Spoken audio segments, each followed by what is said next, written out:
Your little marine job? The words dripped with venom as my sister swept past in her designer gown, her new husband smirking beside her. The ballroom glittered with crystal and champagne, filled with people who measured worth in dollars and appearances. My parents beamed from their table, so proud of their golden daughter marrying into wealth. None of them knew that in minutes, federal agents would storm through those doors. None of them knew that the boring sister they'd dismissed their whole lives was about to bring their house of lies crashing down. They cared so much about how things looked, they never bothered to see what was real. The screams erupted like thunder through the reception hall, sharp enough to shatter the illusion of perfection my family had spent decades building. Crystal champagne flutes crashed to the marble floor, their contents spreading like liquid diamonds across the pristine surface. Chairs toppled as guests scrambled backward, their designer shoes slipping on spilled wine. The string quartet's music died mid-note, replaced by the sound of pure chaos. At the center of it all was my sister Madison, the one my parents had spent their entire lives polishing into their idea of perfection. She was on her knees now, that $10,000 gown she'd bragged about for months pooling around her like melted snow. Her carefully styled hair had come undone, blonde curls falling across her face as she screamed my name over and over, each cry more desperate than the last.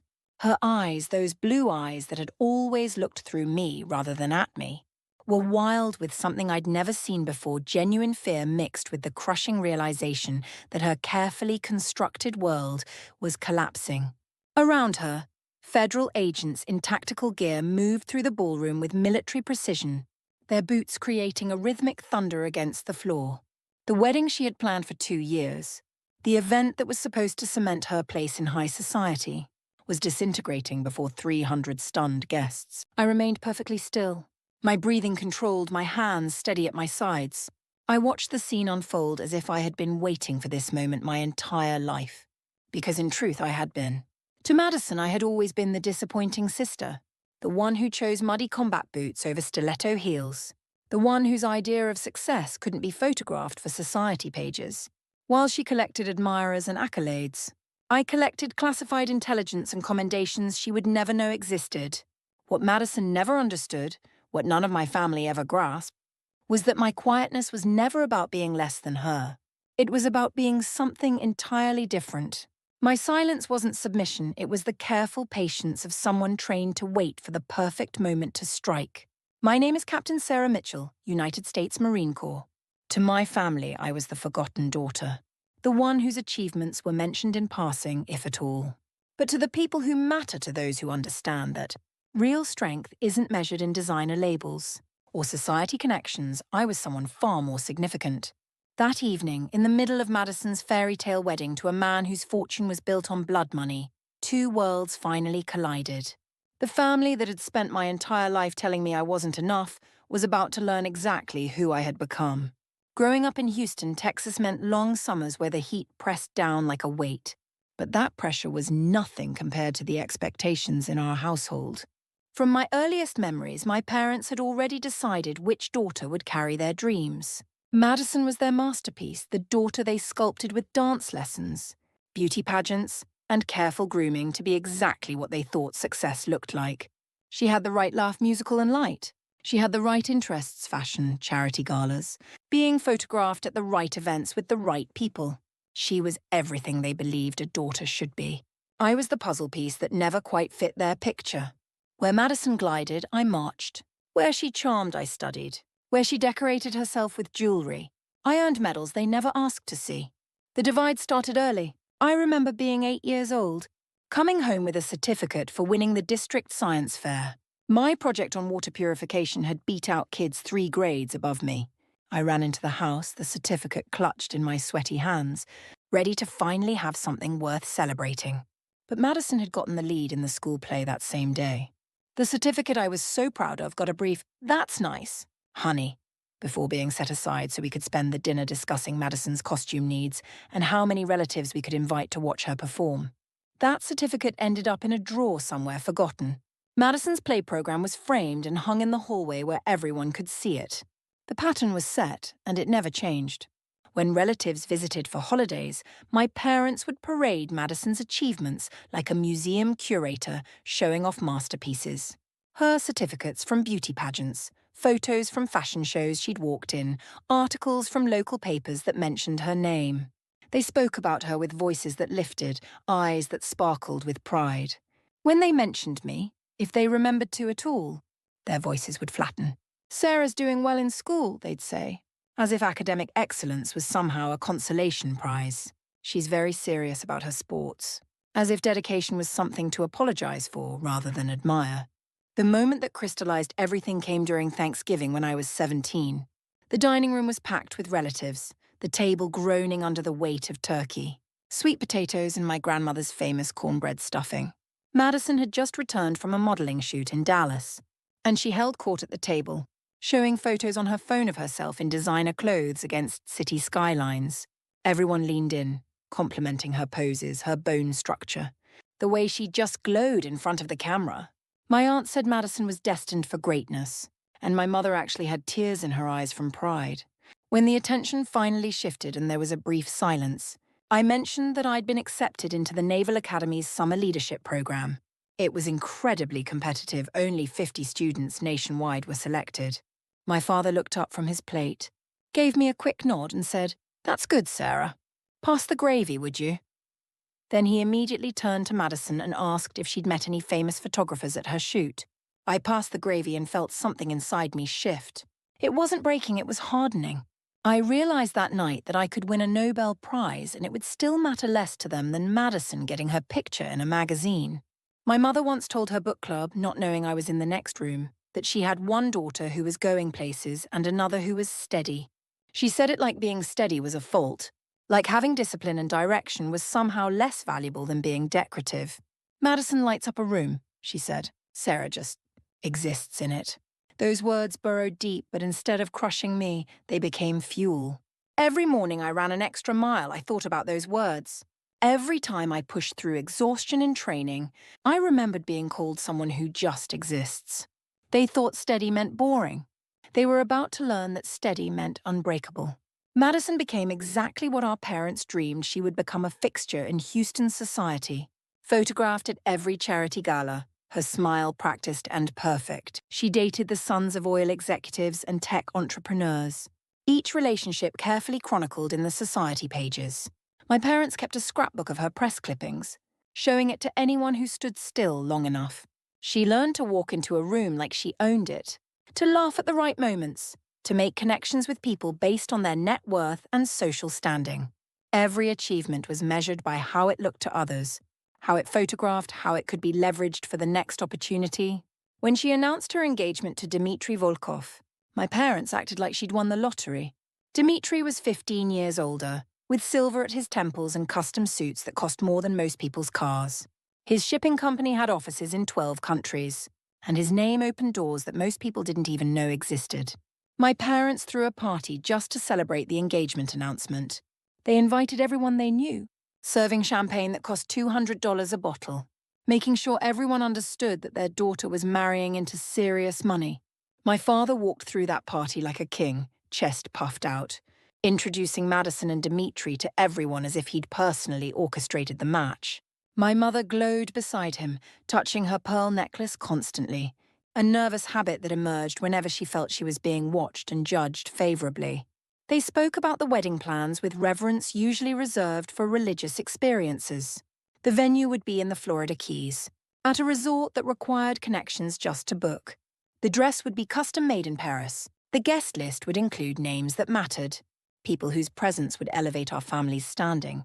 Every detail was planned not for joy or meaning, but for impact, for the impression it would leave, for the photos that would circulate afterward. Meanwhile, I stood at the edge of these celebrations in my dress uniform, watching my family orbit around Madison like planets around a sun. They never asked about my work. They never wondered why I sometimes had to leave family dinners early for classified briefings. They never noticed the weight I carried in my shoulders from decisions that affected national security. To them, I was just Sarah in her boring military job, doing something they couldn't brag about at country club lunches. They didn't know that while they were clipping Madison's pictures from society pages, my commanding officers were putting commendations in my file that would never be public but meant more than any newspaper mention ever could. In the Marine Corps, I wasn't invisible. I was Captain Sarah Mitchell, but more importantly, I was Raven 7. It wasn't just a call sign, it was an identity earned through years of proving myself in rooms where being someone's daughter meant nothing. In those secure facilities where I worked, surrounded by monitors displaying satellite feeds and encrypted communications, I was essential. My specialty was patterns. Where others saw random data points, I saw connections. A shipping manifest here, a financial transfer there, a change in routine communication patterns. These fragments told stories that could prevent weapons from reaching the wrong hands. I had spent 3 years building a reputation as someone who could find the thread that, when pulled, would unravel entire networks. My unit consisted of people who had earned their positions through competence, not connections. There was Lieutenant Rodriguez, who could track financial crimes through 17 different shell companies without losing the trail. Sergeant Davies, whose ability to decrypt communications had saved countless lives. Major Thompson, who trusted my analysis enough to green-light operations based on my word alone. When I walked into a briefing, people straightened in their chairs. When I presented findings, rooms fell silent with the kind of attention my family had never given me. My teammates knew me as someone who stayed late to verify intel, who triple-checked sources, who never let ego interfere with the mission. They called me Raven 7 with respect, sometimes even with affection, because I had earned my place among them through sweat, sacrifice, and an unwavering commitment to the truth. The work was consuming and often thankless. While Madison was being fitted for designer gowns, I was in a windowless room analysing shipping routes that didn't match their declared patterns. While she was tasting wedding cakes, I was identifying financial irregularities that suggested weapons trafficking. While she was choosing flowers, I was building a case that would eventually bring down one of the largest illegal arms networks operating in the Western Hemisphere. But every time I went home for family dinners, all of that disappeared. I would sit at the table while they discussed Madison's latest triumphs, her newest photos, her upcoming appearances. When they occasionally remembered to ask about my work, they would glaze over the moment I started to explain, cutting me off with "that sounds complicated" or "well, as long as you're happy." They had no idea that Raven 7 had just prevented a shipment of weapons from reaching a terrorist cell. They didn't know that my analysis had identified the financial pipeline funding human trafficking operations. To them, I was just Sarah in her uniform, doing something vague and unimpressive, while Madison shone like the star they'd always wanted her to be.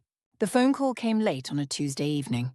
I was in my apartment, reviewing classified documents about a shipping company that had caught our attention.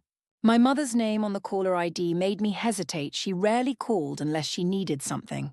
Her voice was soft but insistent, the tone she used when she was about to make a request she knew I wouldn't like. "Sarah, sweetheart," she began, and I could already feel the manipulation in the endearment she rarely used. "About the wedding. I know you and Madison have had your differences, but this is her special day. The most important day of her life." I stayed silent, letting her fill the space with her expectations. "I need you to promise me something. Just smile, be supportive, and please don't make this about you or your career. Nobody wants to hear about military things at a wedding." The irony was sharp enough to cut. She was asking me to be invisible at an event where I would be conducting one of the most significant operations of my career. She had no idea that her precious son-in-law's fortune came from blood money, that his shipping empire was a front for moving weapons to conflict zones. She didn't know, or maybe she didn't want to know, that the champagne toasts would be paid for with profits from suffering.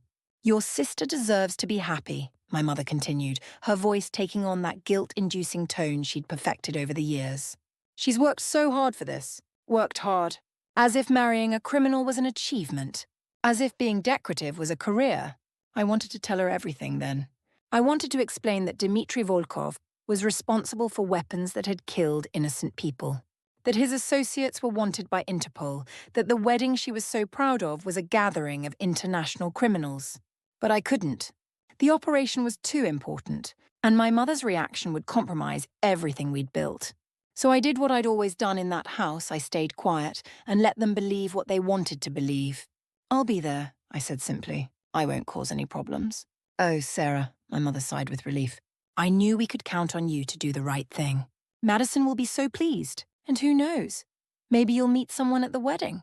Dmitry has some very successful friends. The suggestion that I needed their criminal associates to find value in my life was almost funny.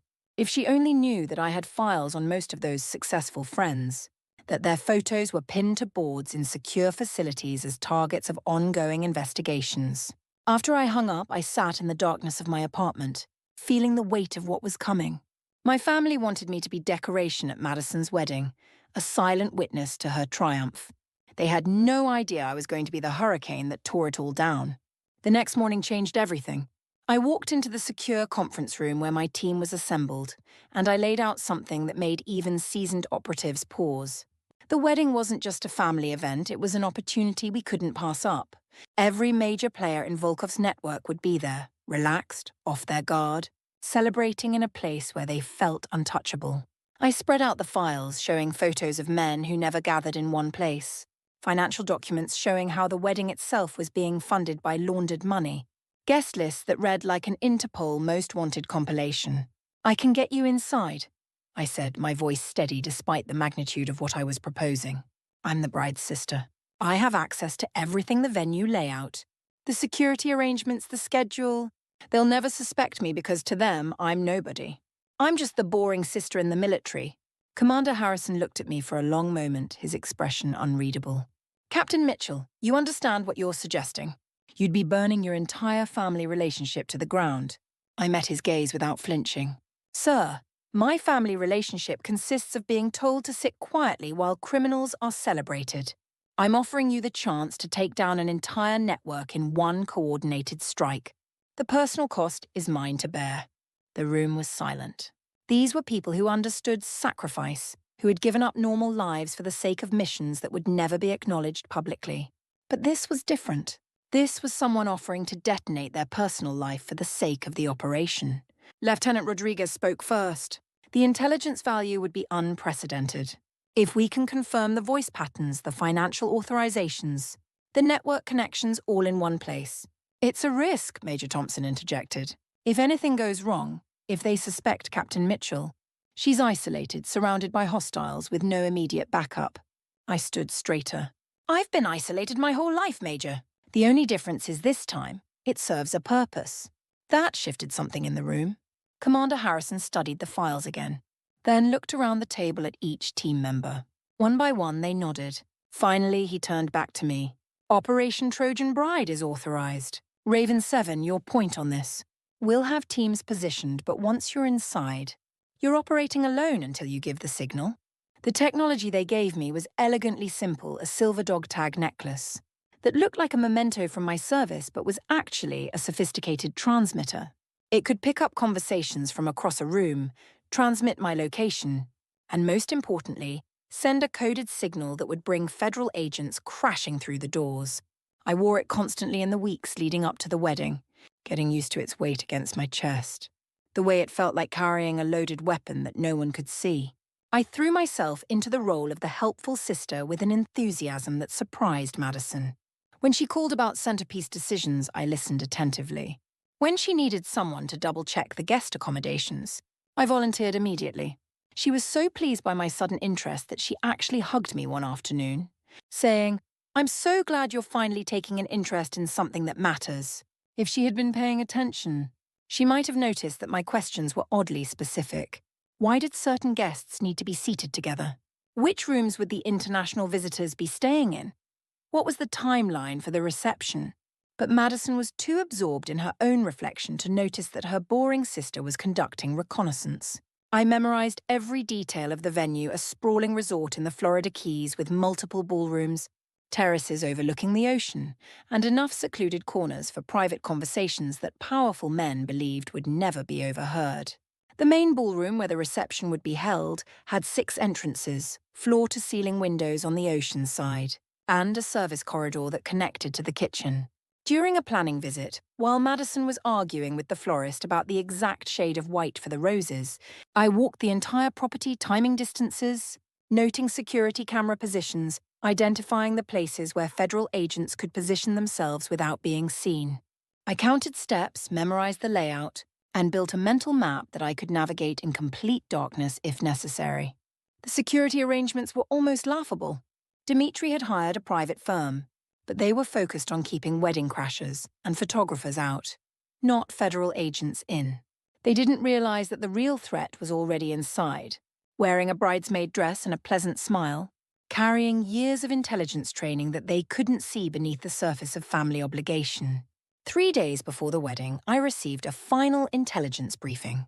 The Financial Crimes Unit had traced payments from the wedding account to known arms dealers. The communications team had intercepted messages suggesting a major deal would be discussed during the celebration. Everything was confirming what we suspected. This wasn't just a wedding. It was a summit of criminals who thought their wealth and connections made them untouchable. That evening, as I stood in my apartment looking at the bridesmaid dress Madison had chosen, a pale pink confection that she said would soften your harsh edges, I thought about the journey that had brought me to this moment. Every dismissive comment, every overlooked achievement, every time I'd been told to be smaller so Madison could be bigger, had led to this. They wanted me to be invisible at her wedding. They were about to learn that invisible people can sometimes see everything. The night of the wedding, the Florida Keys looked like paradise painted in gold and pink. The sunset was perfect, the kind that people would later say was a sign of blessing on the union. The resort had been transformed into something from a magazine-spread white silk draping. Crystals catching the light like captured stars, orchids flown in from Thailand arranged in impossible cascades. Madison floated through it all in a dress that cost more than most people's annual salary. The train hand-beaded with pearls that caught the light with every step. She looked exactly like what she'd always wanted to be the center of attention. The perfect bride, the woman who had everything. The photographer followed her like a shadow, capturing every angle, every smile, every careful pose she'd probably practiced in the mirror. The guests were a parade of wealth and connection. Women in designer gowns that had been custom-fitted, men in watches that cost more than houses. Everyone performing their prosperity for each other. My parents stood near the entrance, greeting guests with the kind of desperate enthusiasm of people who knew they were playing above their league, but were determined to belong. My father kept adjusting his bow tie, a rental that he wore like armor. My mother touched her borrowed diamond necklace constantly, making sure everyone noticed it. They introduced Madison and Dimitri to everyone who would listen, their voices bright with the kind of pride that comes from external validation rather than internal worth. When they introduced me, it was always as an afterthought, and this is our other daughter, Sarah. She's in the military. I stood where I always stood at family events just outside the spotlight, close enough to be present, but far enough to be forgotten. But tonight was different. Tonight, I wasn't just observing. I was hunting. My trained eyes caught things others missed. The way certain men clustered together, their conversations dropping to whispers. The way Dimitri's father kept checking his phone, his expression tightening with each message. The security guards who were paying more attention to certain guests than others, like they were protecting them rather than the event. The pieces of a criminal network masquerading as wedding guests, never realizing that their presence here was exactly what we'd been counting on.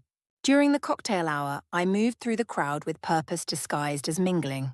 The transmitter in my dog tag necklace was picking up everything conversations in Russian about shipping routes, mentions of accounts in Cyprus, code words we'd been tracking for months. Every criminal in that room thought they were safe, surrounded by their own kind, protected by wealth and the veneer of celebration. None of them paid attention to the bride's boring sister nursing a glass of water by the balcony.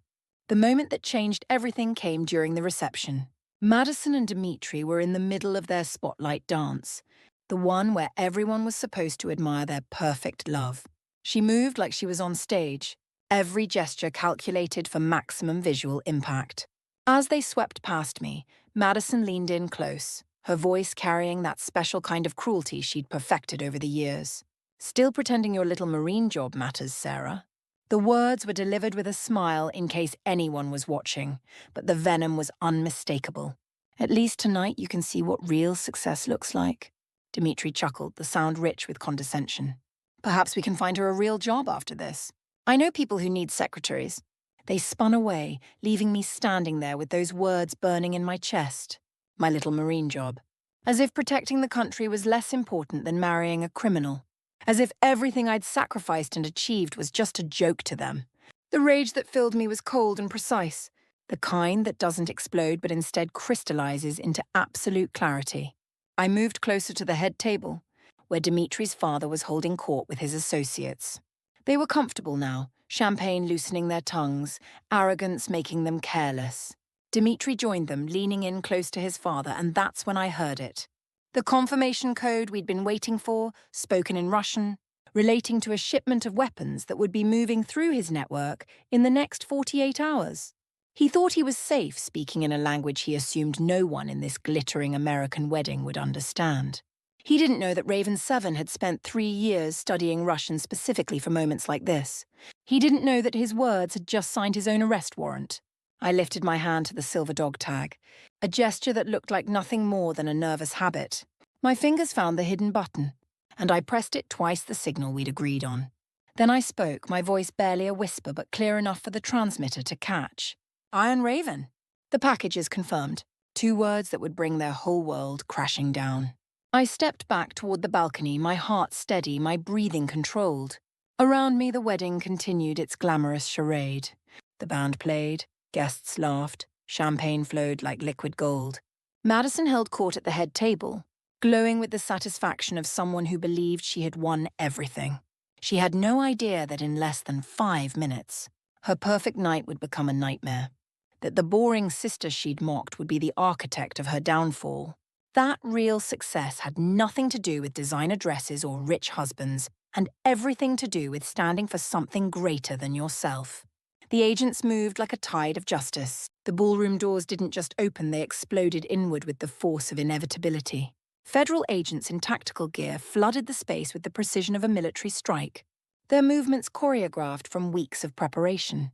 The music died instantly, replaced by screams and the crash of overturned tables. Champagne flutes shattered against marble, their contents mixing with tears and shock. The transformation from celebration to chaos took less than 30 seconds. Dimitri was the first to be taken down. 2 agents had him on the ground before he could even process what was happening. His face pressed against the floor he'd walked across so arrogantly just moments before. His father tried to run but didn't make it 3 steps before being tackled, his expensive suit tearing as they cuffed him. The other targets we'd identified were surrounded and subdued with swift efficiency, their shock turning to rage as they realized their empire was collapsing. Madison's scream cut through everything else. It was primal, raw, the sound of someone watching their entire world disintegrate. She stumbled backward in her dress, the train tangling around her legs, sending her crashing to her knees. The tiara she'd been so proud of fell from her head, diamonds scattering across the floor like broken promises.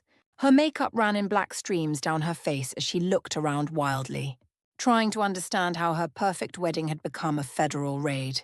When her eyes found me, standing calm and untouched by the chaos, something in her face shattered. "Sarah," she screamed, crawling toward me on her hands and knees, her dress dragging through spilled wine and broken glass. "What did you do? What did you do?" The desperation in her voice was something I'd never heard before, the sound of someone who'd built their entire identity on a lie, watching it crumble. My parents sat frozen at their table, their faces pale with shock.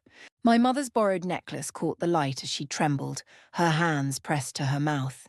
My father looked between me and the agents, his expressions cycling through confusion, disbelief, and finally, a dawning horror as he began to understand. When one of the lead agents approached me, his voice carried across the room. "Captain Mitchell, Raven 7, can you confirm the identification?" The title rang out clear and official, carrying more weight than any introduction my parents had ever given me. "Confirmed," I replied, my voice steady and professional. "All targets are accounted for." My parents' faces crumbled completely. The daughter they'd dismissed, the one they'd told to sit quietly and be decoration, was standing in the middle of their shattered fairy tale as a federal operative. Madison was sobbing now, her body shaking as she reached for my feet. "Please, Sarah, please tell them it's wrong. Tell them it's a mistake. This is my wedding. This is my special day." Her voice broke on the last word, the entitlement cracking into genuine devastation. "You were always jealous. You were always jealous of me. Is that what this is? You couldn't stand to see me happy?" I looked down at her, this sister who had spent our entire lives making me feel like nothing, and I felt nothing.